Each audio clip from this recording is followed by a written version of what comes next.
بسم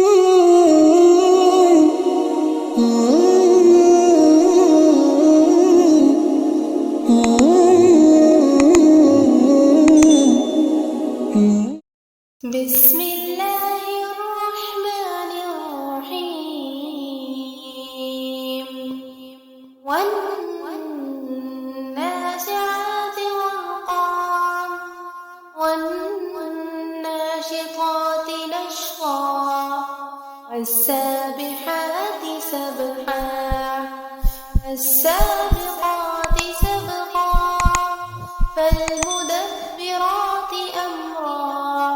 يوم ترجف الراجفة تتبعها الرادفة قلوب يومئذ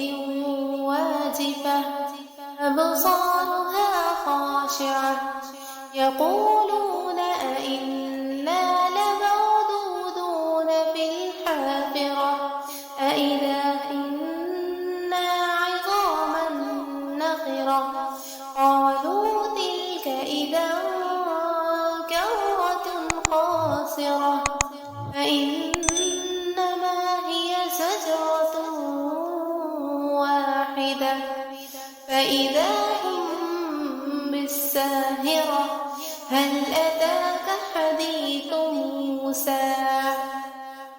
إذ ناداه ربه بالوادي المقدس طوى اذهب إلى فرعون إنه طغى فقل هل لك إلى أن تزكى وأهديك إلى ربك فتخشى فأراه الآية الكبرى فكذب وعصى ثم أدبر يسعى فحشر فنادى فقال أنا ربكم الأعلى فأخذه الله نكال الآخرة والأولى إن في ذلك لعبرة لمن يخشى أأنتم أشد خلقا أم السماء بناها رفع سمكها فسواها وأغطش ليلها وأخرج ضحاها والأرض بعد ذلك دحاها أخرج منها ماءها ومرعاها والجبال أرساها متاعا لكم ولأنعامكم فإذا جاءت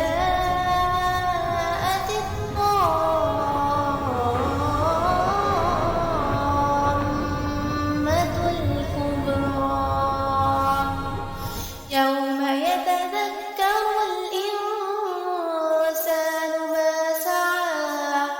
وبرزت الجحيم لمن يرى فأما من طغى وآثر الحياة الدنيا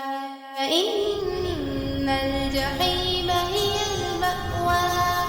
وأما من خاف مقام ربه ونهى النفس عن الهوى فإن الجنة هي المأوى يسألونك عن الساعة أيان مرساها فيم أنت من ذكراها إلى ربك منتهاها إنما أنت منذر من يخشاها كأنهم يوم يرونها